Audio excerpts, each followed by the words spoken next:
Un invité, une liste de 10 morceaux, 1 heure pour en parler. C'est La Liste, une émission de radio diffusée sur Radio Campus Toulouse, présentée par Joe Kangourou, réalisée et mise en onde par Thomas Delafosse. Et la liste d'aujourd'hui est celle de Nicolas Favier.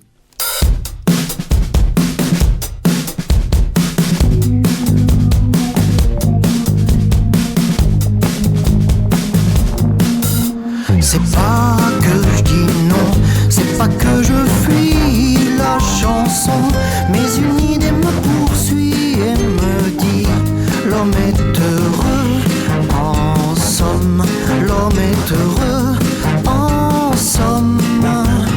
Ouvre la mer, voici un miracle qui opère, voici des migrants qui savent faire. L'homme est heureux, en somme, l'homme est heureux, en somme. Alors puisqu'il est heureux, on va rajouter quelques dieux, on va leur choisir des icônes, des padres et padrones. Alors puisqu'il est heureux, on va vivre 1000 ans ou deux, on va voir qui bastonne et qui fredonne. Au camping des frontières, ou marchant sur l'eau comme Jésus en l'air, du Soudan des voyageurs impénitents. L'homme est heureux, il cogne, l'homme est heureux, il cogne. Éveillé, transit de froid, le bois humide qui ne réchauffe pas, la richesse du pauvre, son combat. L'homme est heureux, en somme, l'homme est heureux, en somme. Alors puisqu'il est heureux, on lui vend toujours bien mieux, des centaines de bagnoles, des mariages à bandoles. Alors puisqu'il est heureux, on lui ferme vraiment les yeux, dans les cours et les écoles, les parents des génies m'affolent.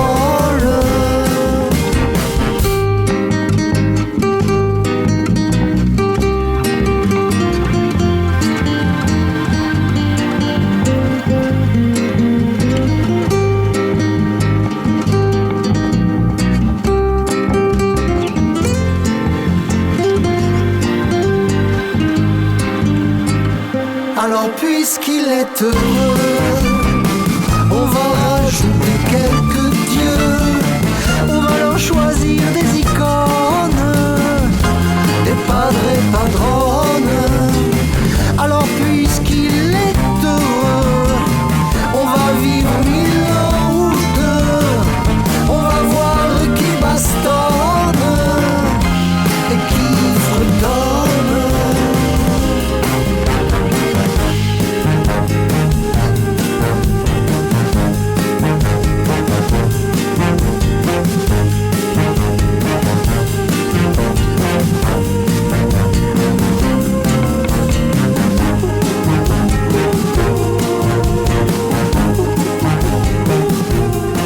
Bonsoir Nicolas Favier. Bonsoir.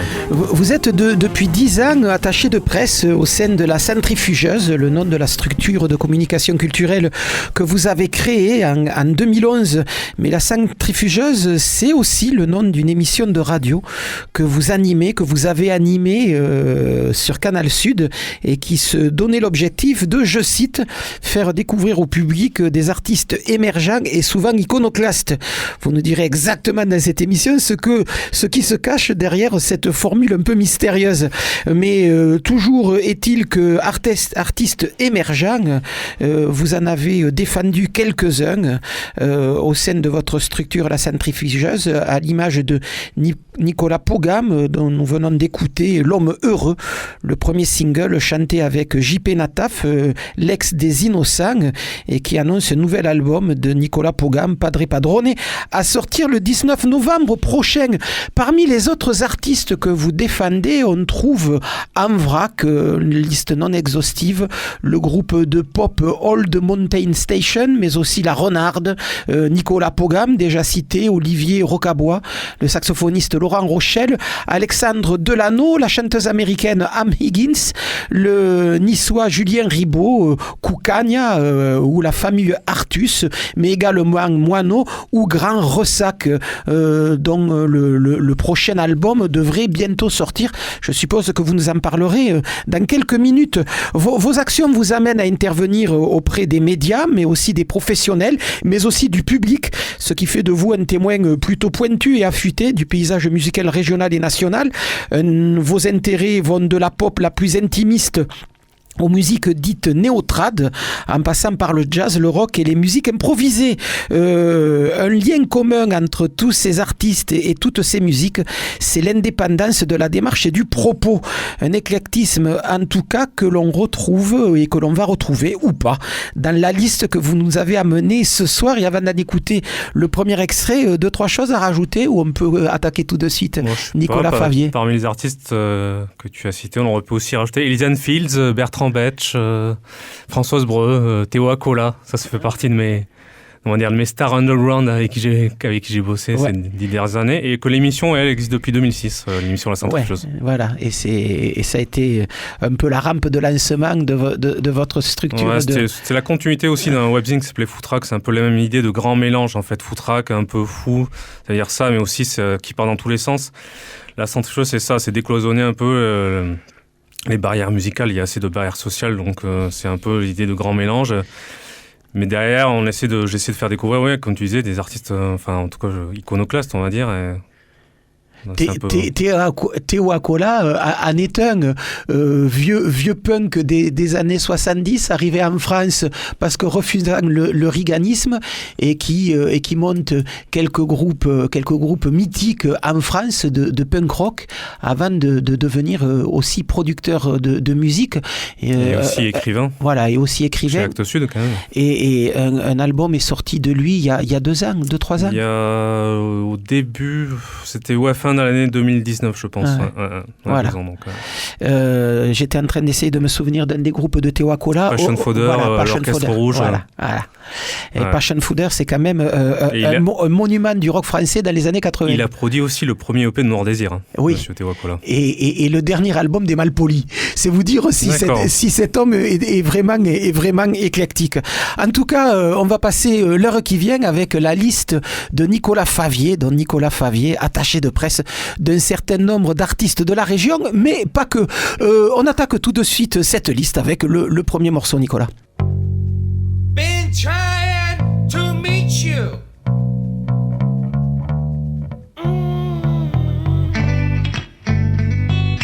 Hey, must be a devil between us, or whores in my head, whores at the door, whore in my bed. But hey, where have you been? If you go, I will surely die. But change, but change, but change.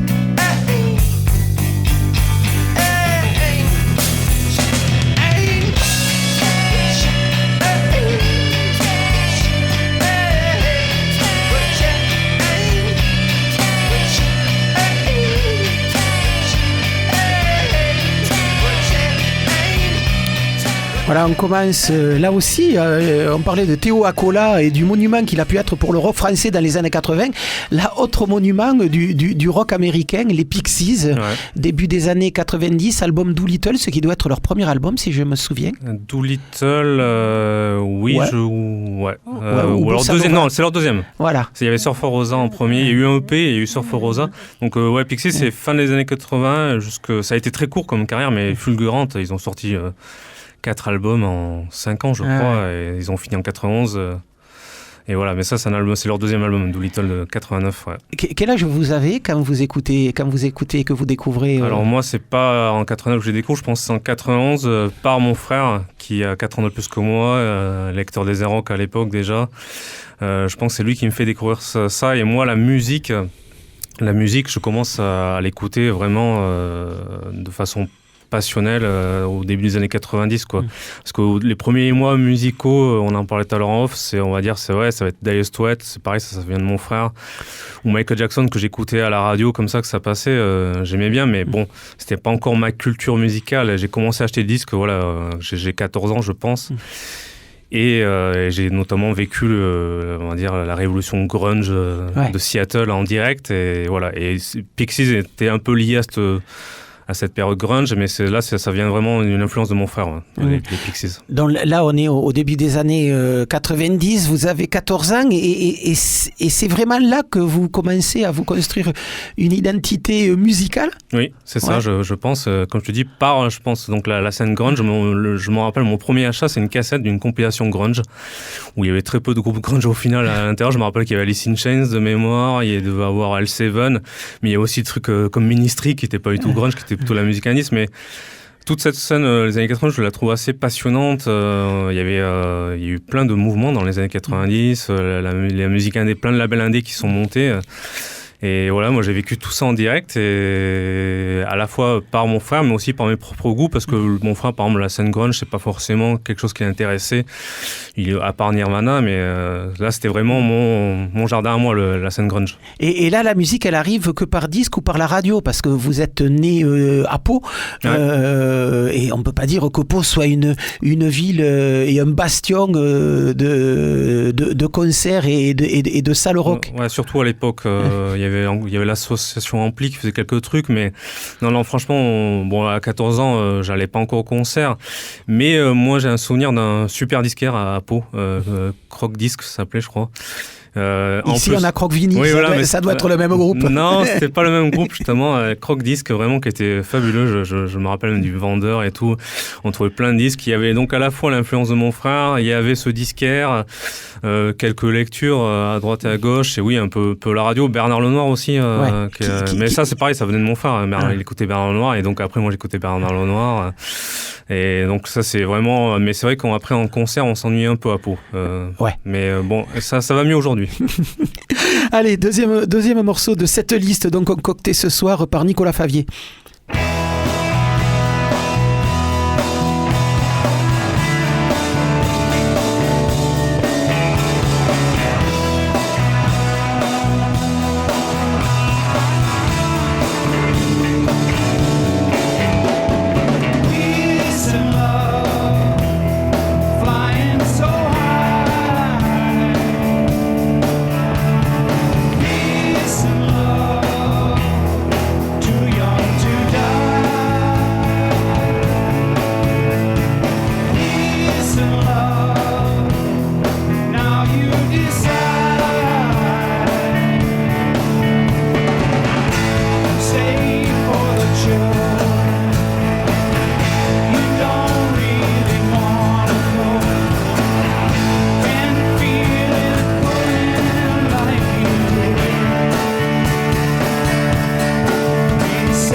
On parlait du grunge il y a 2 minutes. Là, c'est pas un artiste grunge, c'est Neil Young.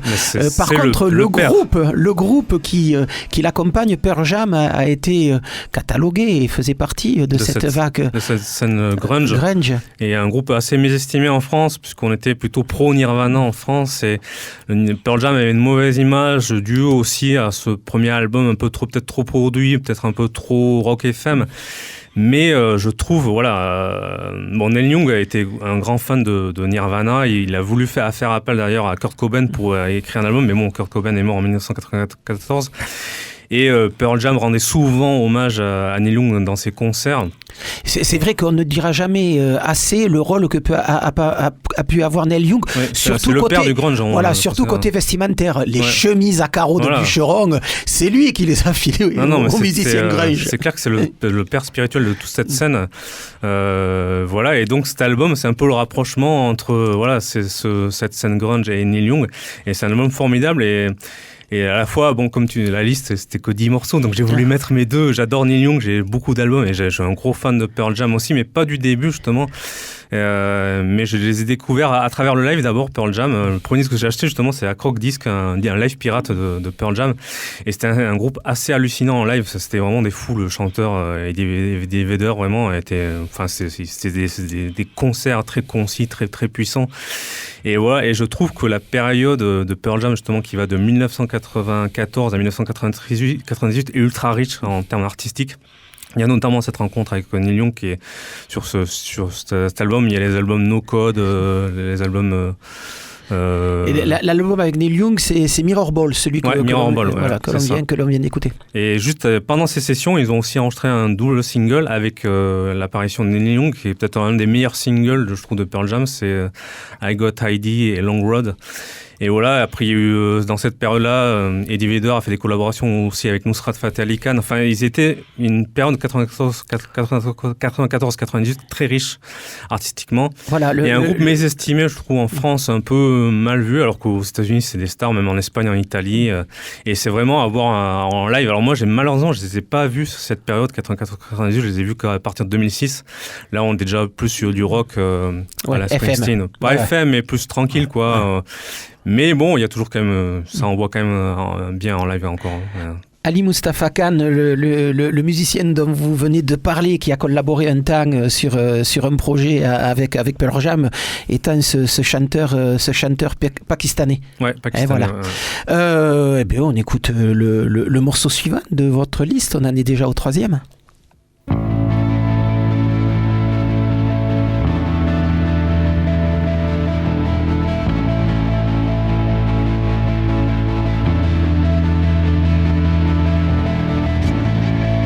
There's gonna be some trouble.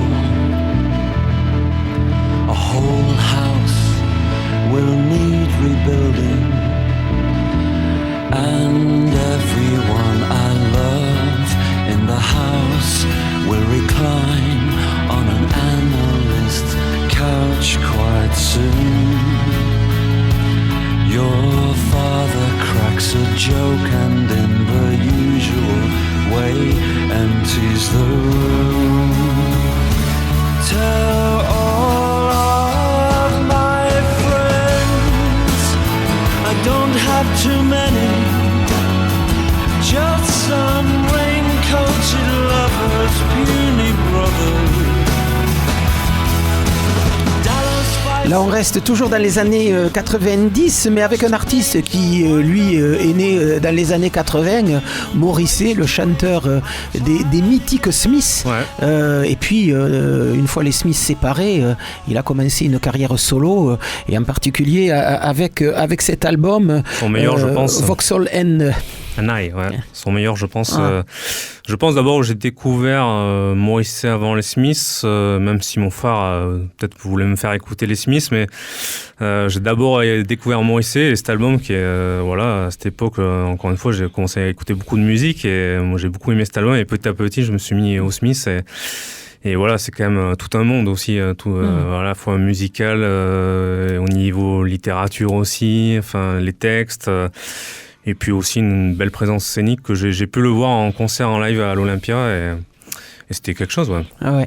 Les Smiths ou Morrissey, ça donne quoi en termes de sentiment d'appartenance pour un jeune ado qui écoute ces groupes-là, en sachant que la plupart du temps, en plus, il parle de problèmes adolescents, pour le coup, avec des textes qui sont d'une noirceur assez achevée. Ouais, mais je pense que ça donne un adolescent un peu à part, musicalement, à part un peu la scène grunge que j'ai partagée avec mes collègues de lycée.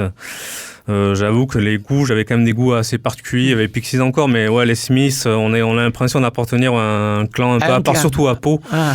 Et c'est clair que oui, je pense que j'ai une sorte d'adolescence un peu mélancolique, quoi.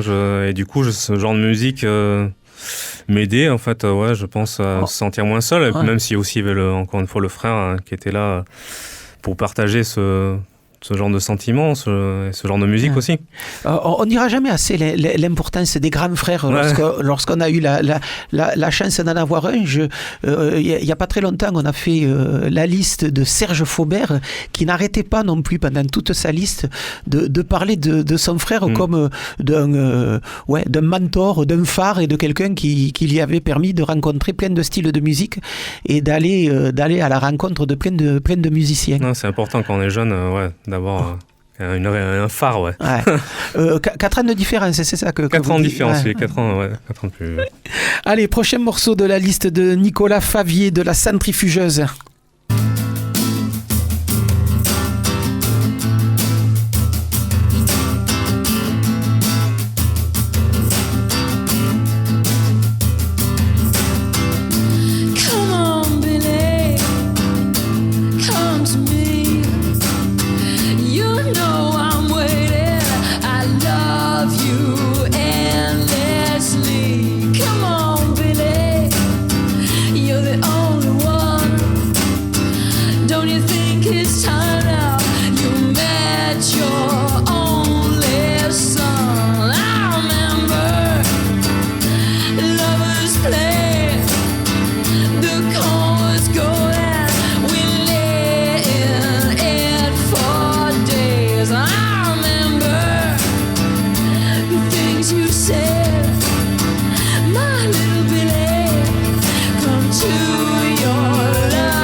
Autre grand album, finalement, c'est que les gros des années 90 que vous nous avez sorti, Nicolas Favier.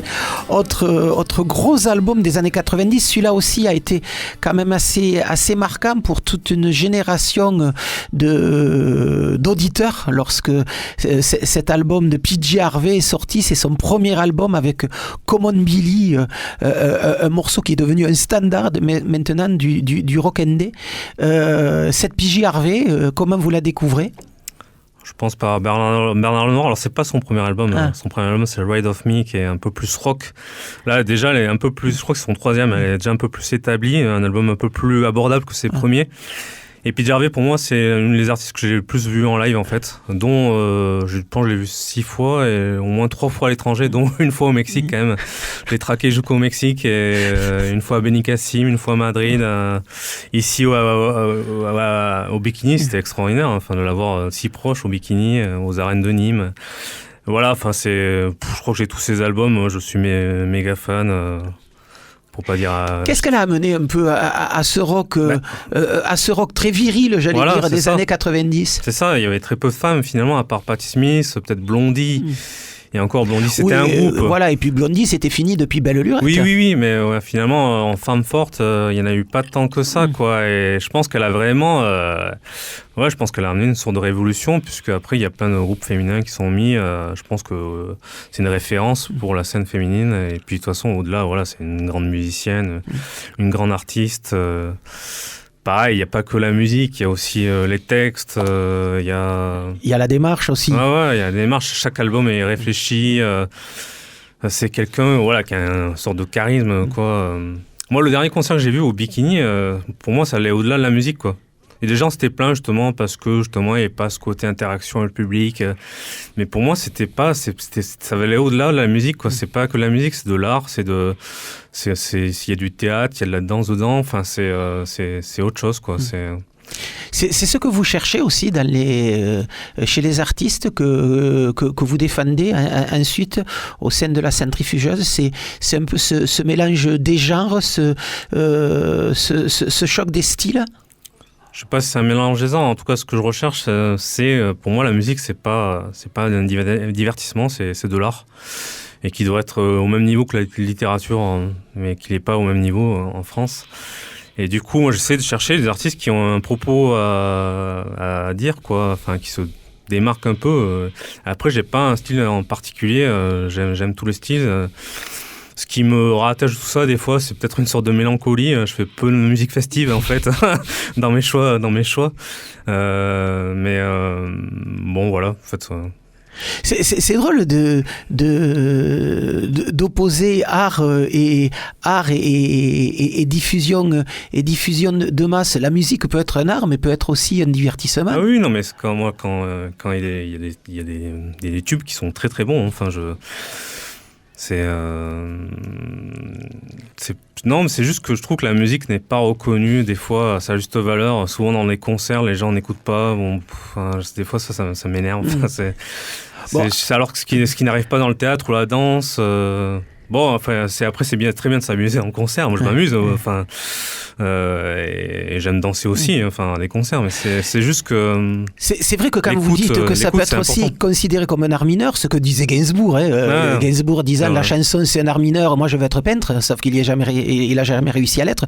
Mais c'est vrai que si on regarde l'attribution du prix Nobel à Bob Dylan, tout le monde a crié au scandale parce que c'était d'abord connu comme un chanteur et que les gens ne comprenaient pas pourquoi, en étant chanteur, il avait le prix Nobel de littérature. Sauf que Dylan écrit aussi et écrit des chansons. Non, mais voilà, pour moi la musique c'est un art majeur. Je suis pas d'accord avec Gainsbourg. Bon, il est pas là pour se défendre. Allez, on passe au morceau suivant de votre liste, Nicolas Favier. Producing.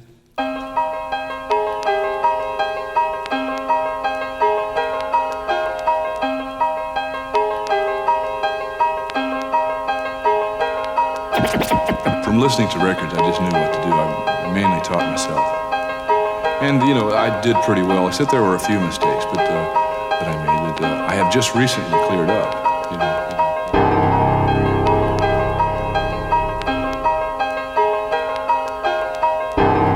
I'd like to just continue to be able to express myself as best as I can in the instrument.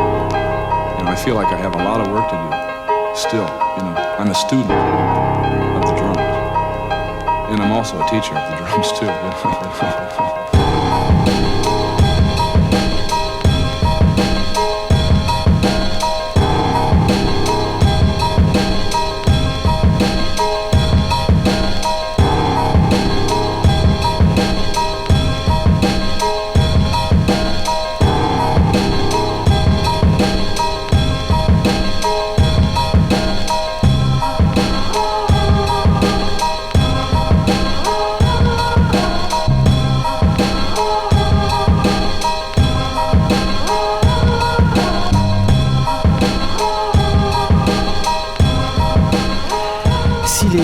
Les 4 premiers morceaux de votre liste, Nicolas Favier, nous ont replongé un peu dans le rock indé des années 90. Là, on plonge directement dans le milieu électronique avec DJ Shadow. Ce morceau paru il y a quelques années, pareil, au début. 25 ans, je crois. Déjà. Voilà, c'est ça, ouais. Au milieu des années 90 sur le label Mowox. Là, c'est en même temps que vous écoutiez du rock indé que vous découvrez aussi cette scène électro. Ouais, bon, la scène grunge était en train de se casser la gueule avec la mort de Cobain et tout ça. Et puis il y a vraiment comme j'avais vécu un peu la révolution grunge en direct, j'ai l'impression aussi une sorte de révolution électronique, même si la musique électronique est née dans les années 70 et aussi en 80, mais elle a vraiment explosé dans les années 90 avec le trip-hop, l'électronica, l'abstract hip-hop, la drum and bass, la French touch, tout ça. Et j'ai vécu tout ça en direct et je me suis nourri de tout ça. Je trouvais ça super intéressant, que ce soit de voir ça en live ou surtout en live des fois. C'est une belle expérience. Même DJ Shadow, je l'ai vu, en live c'était extraordinaire. Il avait 4 platines là, il faisait des choses assez extraordinaires et ce choix c'était pour représenter un peu cette révolution que j'ai suivie en direct. J'aurais pu mettre un petit Portishead, j'ai adoré le trip-hop ou même l'électronica de Broad ou Massive Attack, Boards of Canada, Massive Attack, Daft Punk, la French Touch. Enfin, je trouvais c'est passionnant. Il y a plein de petits labels qui sont montés, que ce soit en France ou en Angleterre ou aux États-Unis.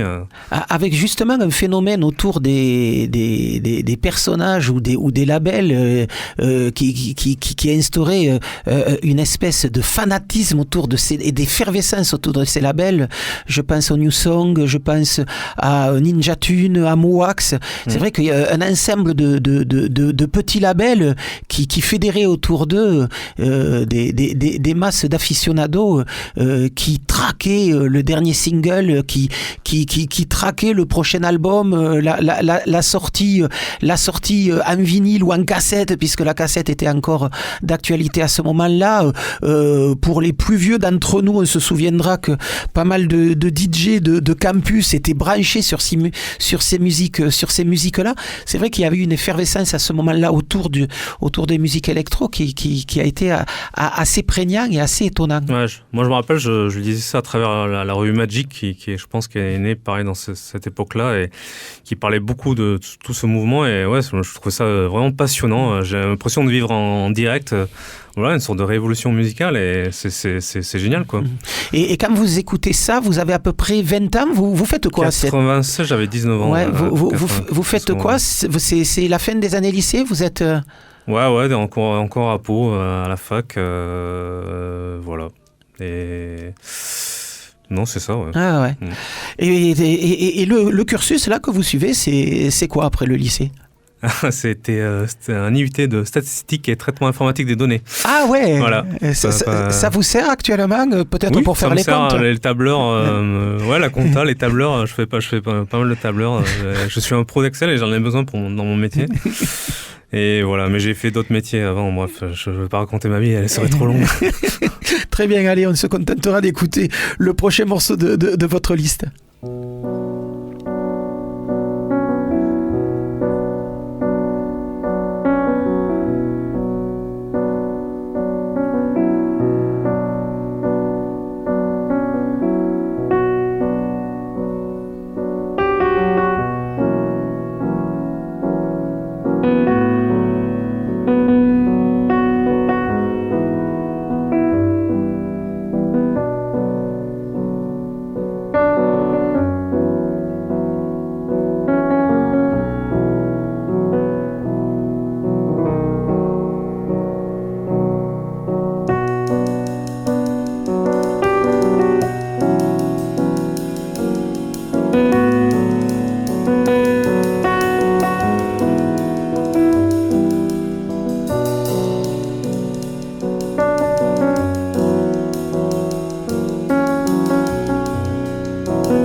Là, on part vers un autre univers après le rock indé et les musiques électro, le jazz. Alors là, jazz un peu classique dans la forme, même si le fond n'est pas tout à fait classique. On va en parler dans 2 secondes. De Brad Mehldau, pianiste, j'allais dire classique, élégant, assez passionnant à suivre. Surtout que il s'était mis en tête assez rapidement à essayer de créer de nouveaux standards de jazz.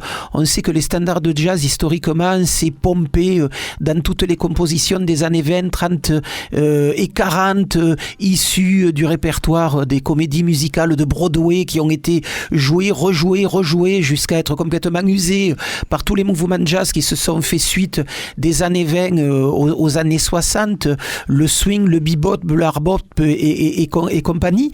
Et puis, un certain nombre d'artistes dans les années 80-90 essaient de renouveler ce grand catalogue que tous les jazzeux reprennent. Et Brad Mehldau, par exemple, reprend sur ce disque-là le morceau qu'on vient d'écouter, qui est un morceau de Radiohead. Ouais, c'est ça.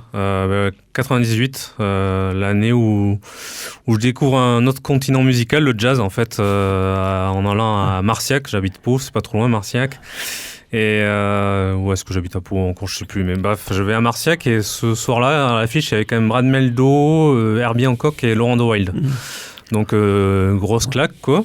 Et puis après du coup je me décide d'acheter Jazz Mag à l'époque qui n'existe plus, qui était le magazine qui était amené par Alex Dutil. Et oui, qui était une publication issue du Monde, ouais. Du journal Le Monde. Et là je vois une pub je crois sur l'album Art of the Trio volume 3 de Brad Mehldau et la photo je sais pas, me touche et j'ai envie d'en savoir plus et j'écoute cet album et voilà, depuis je suis méga fan de Brad Mehldau, je suis tous ses albums, je l'ai vu pareil, je pense 5-6 fois en live et bon là c'est aussi le choix de partager ma passion de Radiohead, qui j'aurais pu passer Radiohead dans la liste, c'est l'occasion de coupler les deux, à la fois ma passion du jazz et celle de Radiohead. Mais voilà, en gros, mais le jazz, c'est tout un monde, quoi. Et je crois que ce que j'ai aimé aussi, finalement, c'est ce côté aussi mélancolique qu'on retrouve chez Brad Mehldau. Il y a un personnage quand même qui est bien monté, je pense, par la maison de disques à l'époque, mais voilà, sur quelqu'un mais un personnage un peu bipolaire, on va le dire, on va le dire comme ça. Qui, je crois, a été adopté, qu'il a appris plus tard, bref. Et il y a... Donc ça va au-delà de la musique. Quoi. Le jazz que vous défendez aussi au sein de la centrifugeuse, je pense notamment aux collaborations que vous faites avec Laurent Rochelle. Oui, je défends malheureusement assez peu de jazz parce que c'est pas mon réseau, on va dire, en termes de structure. Mais j'aimerais plus parce que quand j'ai commencé à défendre le jazz, j'ai trouvé les journalistes plus sympathiques, les journalistes de jazz plus sympathiques que les journalistes rock, en tout cas plus à l'écoute.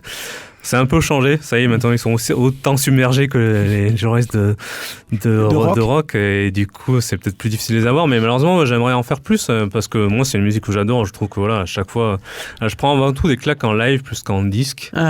Même si voilà, j'ai une très grosse collection de disques de jazz à la maison, et ça va autant du jazz, moi j'aime autant le bebop que les trucs un peu free, que les musiques improvisées. Et les artistes que vous défendez, vous les trouvez comment ? C'est eux qui vous démarchent ou justement c'est des gens que vous découvrez sur scène et vous leur faites des propositions après ? Non, c'est avant tout eux qui me démarchent aujourd'hui. Je fais quelques découvertes encore sur scène, mais j'ai même pas le temps de les démarcher après, sauf vraiment exception. Voilà, récemment, on m'a parlé d'une artiste qui s'appelle Claire Dace de Lyon, juste avant que je parte au MAMA la semaine dernière à Paris. Donc le MAMA qui est un gros marché des musiques actuelles. Un gros festival pour les professionnels. Voilà. Donc on m'a dit, écoute ça sort l'an prochain, est-ce que ça t'intéresserait de faire la promo ? Et en plus, elle joue en live à Paris, je l'ai découvert en live, j'ai beaucoup aimé, j'aime le disque, donc j'espère pour le défendre en 2022. Une collaboration fait avec Fink, l'artiste anglais Fink. Donc Claire Dace, j'en parle déjà en 2021. Vous faites déjà le boulot avant d'avoir été mandaté. J'ai pas encore signé. C'est quoi exactement le boulot d'un attaché de presse à la centrifugeuse ? Le boulot, c'est faire la relation entre les artistes, les labels et les médias. C'est essayer de faire découvrir au public, à travers les médias, des artistes émergents ou en voie de développement. Et donc de pouvoir les placer à la fois sur des radios, dans les playlists, avoir des chroniques de disques, des chroniques de concerts, etc. Donc essayer d'en faire parler au maximum à travers les médias, mais aussi à travers les réseaux sociaux aujourd'hui qui sont... puisque... Prescripteur. Voilà. C'est un métier qui est qui change totalement, qui a changé en 10 ans. J'en reparlerai peut-être un peu plus tard, mais... Qui a changé de tout au tout. Ouais, voilà, c'est ça. La presse est quand même moins prescripteur qu'avant, donc il faut faire découvrir les artistes autrement. La radio le reste encore assez prescripteur, mais... Les réseaux sociaux sont assez importants. Oui, et puis les playlists aussi. Même la radio, mais la radio peut être autant en podcast qu'en écoute directe. Oui, c'est ça.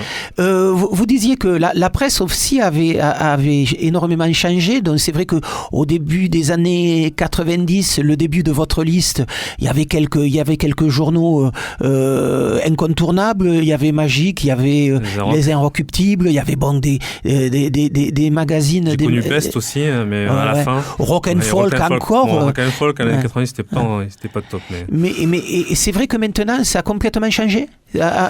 Comment vous l'avez vu? Oui, il y a moins de magazines. Et puis son nom, les gens ne lisent plus la presse. De toute façon, après, maintenant, tous ces groupes ont des sites web.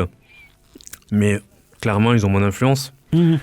Voilà, c'est la vérité. Donc il faut multiplier les canaux médiatiques. C'est ça qui endurcit un peu le travail. C'est-à-dire, c'est beaucoup plus diffus. Ouais, il faut cibler plus de personnes, mais faut pas se perdre non plus. Donc il faut faire le bon ciblage.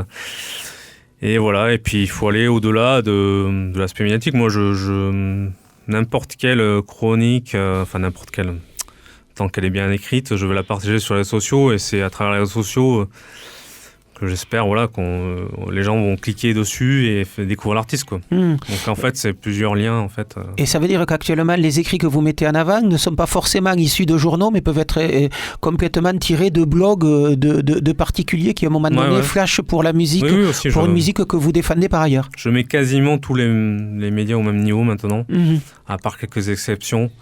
Du coup, chaque média est important. Et voilà. Très bien. Allez, morceau suivant.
Autre géant du jazz, on écoutait Brad Mehldau il y a 5 minutes. Là, John Coltrane, géant, légende, incontournable, son de sax reconnaissable entre mille, quelqu'un qui a ouvert des territoires entiers de musique au chant expérimental des gens qui ont suivi.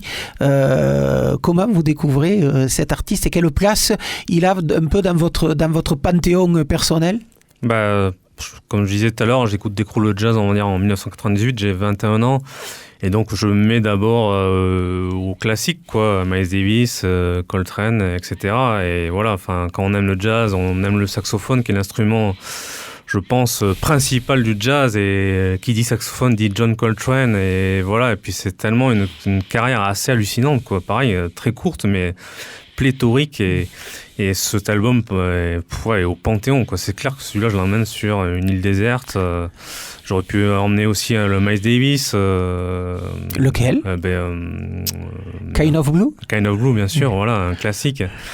Mais voilà, s'il fallait faire un choix, ce serait John Coltrane, parce que la personnalité aussi de Coltrane m'intéresse beaucoup. Ce côté un peu vieux sage, on va dire, même ce côté un peu mystique, pas vieux, parce que mystique aussi, ouais. Puis cette façon aussi, d'abord il a eu, comme beaucoup de jazzmen, des problèmes de drogue, puis finalement après il est reparti dans ce côté plus spirituel, mystique, où il s'en est éloigné. Et ces albums sur la fin sont quand même assez hallucinants, quoi. On écoute ça, il faut écouter ça vraiment. Alors là, ça il faut vraiment l'écouter, hein. On peut pas écouter ça à côté en faisant le ménage. Et rentrer. Les albums aussi de sa dernière femme, Liz Coltrane, sont très intéressants. Et voilà, et cet album-là, Love Supreme, j'ai aussi eu la chance de le voir retranscrire en danse contemporaine avec il y a pas longtemps, au Tête Garonne, je crois, il y a 3 ans, c'était avec la chorégraphe Anne-Theresa de Keresmaker. Et je trouve le spectacle vraiment hallucinant. Donc cet album, et voilà, c'est pareil, ça va au-delà de la musique, c'est un univers, et c'est vrai qu'on parlait de mysticisme. Cet album-là, Love Supreme, c'est pas pour des prunes qu'il s'appelait ainsi, et c'est vrai qu'il y a toute cette recherche de spiritualité. On est au milieu des années 60. La place des gourous indiens dans la musique américaine est quand même assez importante, et Coltrane est dans cette recherche-là, lui aussi, comme John McLaughlin à la même époque, comme Carlos Santana également. C'est vrai qu'il y a... Les années 60, voilà. C'est une période hallucinante en musique. C'est peut-être l'une des meilleures périodes, je pense, de tous les temps en musique, quoi. Moi, mes références, c'est les années 90, parce que c'est là que je suis né musicalement. Mais je pense que si on prend l'ensemble, les années 60, quand même, c'est d'une richesse assez hallucinante, quoi. Ouais, allez, on dira aussi que c'était mieux avant et que c'était pour ça qu'on se fait des années 60 une image complètement idyllique. Musicalement. Mais c'est vrai que musicalement, quand même, il y a eu... Sexuellement, je pense que c'était pas mal, les années 60. J'étais né, mais j'étais trop jeune pour y avoir goûté, Nicolas Favier. Mais tant pis, je vous raconterai pas. Donc, Love Supreme, John Coltrane, et puis on écoute déjà le 8e morceau de votre liste.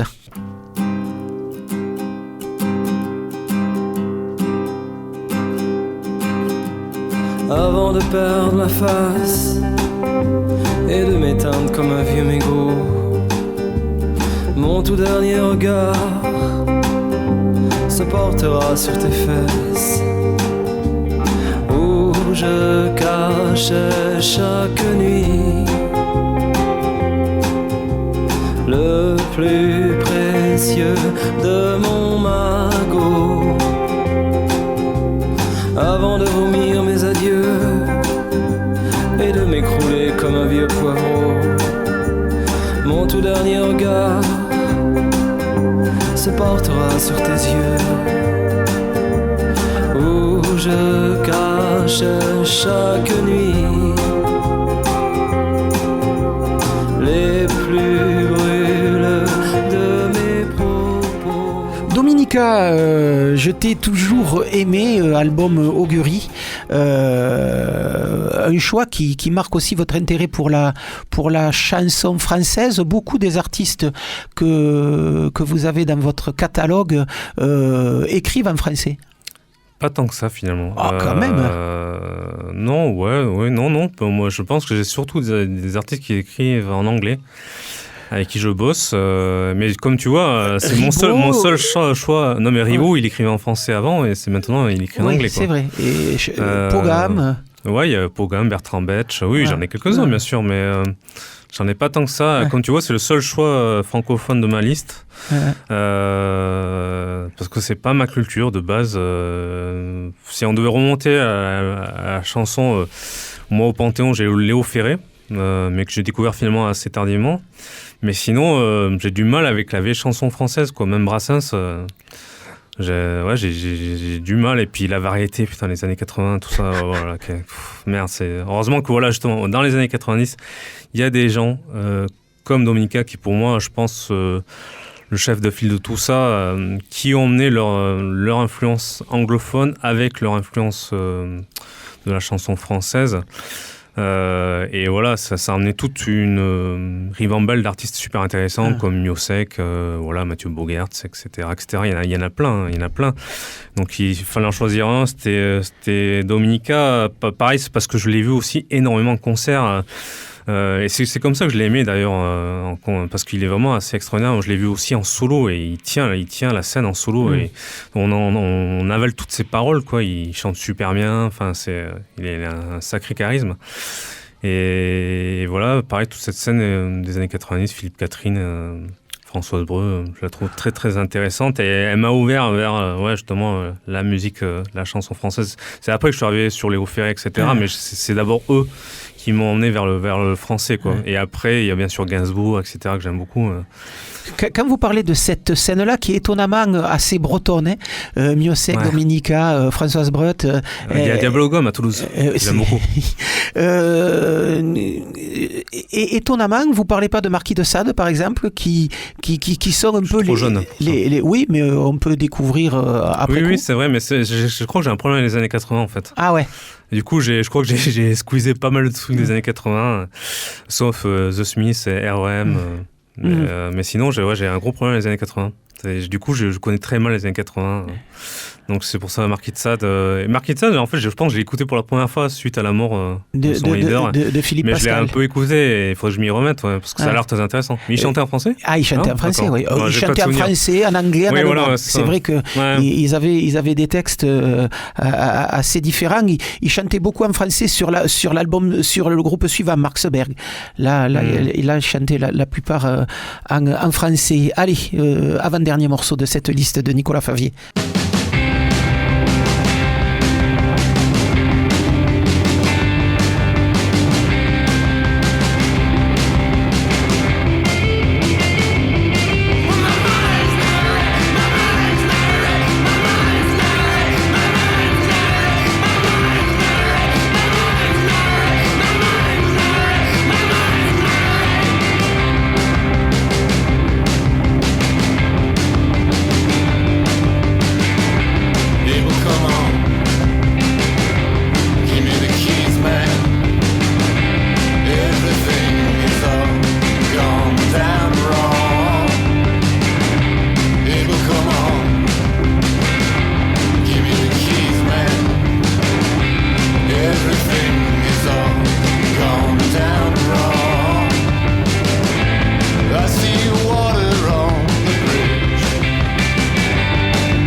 Avant-dernier morceau de cette liste et on repart plein pot aux États-Unis avec du rock. The National, qui était, paraît-il, le groupe favori de Barack Obama. Alors ça, je sais pas. Ah ouais, c'est ce que on disait lorsqu'il était président des États-Unis. C'était son groupe de rock favori. National, pourquoi ? The National, pourquoi ? Parce que pendant des années, j'ai organisé des concerts à Toulouse avec l'association Footrack que j'ai cofondée. Donc ça doit être là une période entre 2003 et 2011. Surtout, on a été actif et on a fait venir 2 fois The National à Toulouse, dont la première fois j'étais pas là, j'étais parti au Mexique, vivre au Mexique, mais mes collègues avaient fait venir The National au Ragtime. Donc là ça s'appelle La Dernière Chance aujourd'hui, ou ça même ça n'existe plus. Je sais même pas si ça a encore un nom. Donc là voilà, une cave toulousaine, on a fait venir The National dans une cave toulousaine en 2004. Place Arnaud Bernard, Place Arnaud Bernard. Et après je suis revenu et on a fait jouer The National au Marano Douce, et aujourd'hui personne pourrait se les payer peut-être à Toulouse. Ça fait des zéniths, quoi. Donc c'est pour l'anecdote. Et il faut savoir qu'aussi un des membres de la Footrack, mon association, a été roadie pour les The National, il s'appelait Sébastien Farcy. Et Sébastien Farcy, quand The National a joué à la Route du Rock à Saint-Malo, il les a vus, ils ont vu Sébastien Farcy dans le premier rang, ils l'ont fait monter sur scène et tout. Donc voilà, c'est des gens quand même qui restent abordables encore, malgré maintenant, voilà, c'est devenu énorme, le groupe préféré de Barack Obama. Donc. Ouais, ça. Et donc, ça jouait au Ragtime. C'était pour l'anecdote. Ça, c'est quand même assez fantastique. Du rock des années 2000 que vous écoutez encore. Ouais, encore. Je pense qu'en fait, mes derniers mois de musique doivent s'arrêter en 2009. Enfin, je veux dire, qui me touche au plus profond de moi, tu vois. Parce que voilà, il y a toujours des choses intéressantes. En plus, la scène est très intéressante, la scène actuelle. Et donc, les années 2000, il y a Arcade Fire, toute cette scène un peu canadienne, le label Constellation Records, tous ces groupes de pop folk orchestral. Je trouve ça assez intéressant. Et voilà, il y a la scène new-yorkaise, le renouveau du rock, les Strokes, Libertines. Tout ça, j'ai bien accroché, ouais. Non, je me suis remis rock comme tout le monde au début des années 2000. Là. Allez, dernier morceau de votre liste, Nicolas Favier.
Dernier morceau, Minors. Là, on va reparler un peu aussi de ceux qui vous fait vibrer dans ce milieu-là et dans votre métier. Minors, un groupe qui a fait partie de votre catalogue. Je crois que Minors n'existe plus. Non, ça n'existe plus. C'est le premier groupe, on va dire, avec qui j'ai bossé de manière très concrète. J'avais fait un peu de relations presse avant, dont Nouveau, je m'en rappelle, plutôt en promo régionale. Mais Minors a été vraiment le premier groupe en 2011. Et dès 2000, enfin, alors que j'ai pas un énorme réseau, ils ont de suite les Rock, Tsugi, Rock and Folk, etc., c'est la folie. Alors que je pense que si aujourd'hui je sortirais un groupe comme ça, en 2011, alors que j'ai un plus gros réseau en 2021, je pense qu'il y aurait moins de retombées. Bon, il faut dire que l'album est assez extraordinaire, une sorte de pop folk orchestral, assez riche, quoi, musicalement. Et sur scène, c'était un très bon groupe aussi. Et c'est un groupe que j'ai connu parce qu'il y avait 2 Toulousains à l'intérieur qui sont partis vivre à la capitale, qui avait un groupe avant qui s'appelait Brian in Berlin, je pense un groupe qu'on peut même pas trouver sur les plateformes Deezer et qui pourtant était assez extraordinaire, qui mélangeait pareil un peu cette scène un peu des fois jazz et aussi et le rock, la pop, le folk, quoi. Et voilà, c'était pour symboliser un peu le premier groupe avec qui j'ai bossé et qui a fait le début ma carrière d'attaché de presse. Je le disais en début d'émission, depuis votre poste d'attaché de presse et de cette structure qui développe et qui aide à se développer un certain nombre d'artistes émergents, comment vous la voyez évoluer cette scène musicale régionale et hexagonale, régionale, parce qu'il y a quand même pas mal de groupes et d'artistes régionaux que vous défendez, autant en jazz qu'en musique néo-trad, comme on dit maintenant. Je pense à Cocagne, je pense à la famille Artus, à Baudouin, à La Vielle, à Roux, que vous défendez. Comment vous les voyez évoluer ces scènes musicales hexagonales et régionales? Les scènes sont très riches, quoi. Et je crois qu'il n'y a jamais eu autant de sorties d'artistes. Avec des moyens d'enregistrement plus faciles d'accès, etc. Des gens qui ont appris la musique. Et c'est à la fois enrichissant en tant qu'auditeur, mais c'est dur en tant qu'attaché de presse et même pour vous les médias d'absorber tout ça, quoi. Et c'est ça qui me pose beaucoup de questions actuellement, entre à la fois une scène de plus en plus riche, de plus en plus de sorties, et puis des médias en face qui répondent moins, qui sont moins sur l'ouverture par rapport au fait qu'il y a moins de place pour la musique aujourd'hui, j'ai l'impression. Donc, à la fois, c'est positif et à la fois, je suis inquiet. Vous avez l'impression qu'il y a moins de place pour la musique, alors qu'on a l'impression d'écouter de la musique partout. Oui, voilà, mais on l'entend, mais on l'écoute pas forcément. Puis on la zappe. Enfin voilà, on écoute des playlists, mais on n'écoute plus vraiment de disques. Je sais pas, tout va trop vite en fait. Et du coup, pour construire une carrière, je pense que c'est difficile pour les artistes là. Enfin, et du coup, c'est difficile aussi pour nous derrière. Mais donc, je sais pas. Je me pose pas mal de questions actuellement sur la suite. À vous écouter, on aura compris aussi que pour vous, la musique, c'est avant tout ou d'abord du live. C'est les deux, mais c'est vrai que c'est de plus en plus finalement du live, parce que comme tout le monde, j'écoute moins de disques en fait. On écoute plus sur Deezer, etc. On écoute plus de morceaux, et pas d'albums. Et du coup, c'est les deux, mais c'est vrai qu'il n'y a plus comme avant l'écoute. On attendait vraiment l'album frénétiquement le vendredi. On allait chez notre disquaire, donc... il y avait ce côté religieux, on l'écoutait pendant une semaine sans discontinuer, on en connaissait les moindres sillons. Et ça c'est de plus en plus rare pour moi, j'avoue, et comme je pense beaucoup de gens. Et du coup, c'est vrai que les rares émois que j'ai encore, ça reste en live. Et puis là, le chant live m'ouvre sur plus de musique différente en fait aussi. La musique, vous la consommez comment? C'est des fichiers, c'est des CD, c'est du vinyle? Tout. Même si je reste en tant qu'enfant des années 90 attaché au CD, bizarrement, mais c'est parce que ma platine est adaptée. C'est une platine des années 90 et que mon ampli, j'ai l'impression qu'il est plus adapté au CD qu'au vinyle. Bon, j'ai pas la meilleure platine vinyle du monde, donc voilà, j'ai du vinyle, mais j'en écoute pas tant que ça, moins que le CD. Mais de plus en plus, franchement, c'est du streaming que j'écoute. Du streaming et la radio aussi, beaucoup la radio. À la fois branché pas mal sur FIP ou sur le Village Pop, une web radio que j'aime beaucoup, et aussi sur Campus Toulouse. Ah ben j'espère bien. Oui. On parle de radio, la centrifugeuse, c'est une émission qui continue? C'est plus moi qui s'en occupe, c'est Fabrice, c'est tous les 2 semaines le mardi. Sur Canal Sud. Voilà, et elle a fêté ses 15 ans récemment. Je crois qu'on est au numéro 350. La prochaine, je crois que c'est le 26 octobre. Voilà, Canal Sud. Eh bien, très bien, voilà. C'était donc la liste de Nicolas Favier, notre invité du soir. Cette liste est terminée. Merci d'avoir accepté notre invitation, Nicolas Favier. Merci à Thomas Delafosse d'avoir réalisé mise en onde cette émission. Merci à Loïc Laporte d'en avoir composé le générique original. Et merci à vous de l'avoir écouté. On se retrouve dans 15 jours. Même heure, même adresse, même heure, des mêmes adresses désormais. La liste passe le samedi tous les 15 jours à 11h. Salut, à la prochaine. 21h.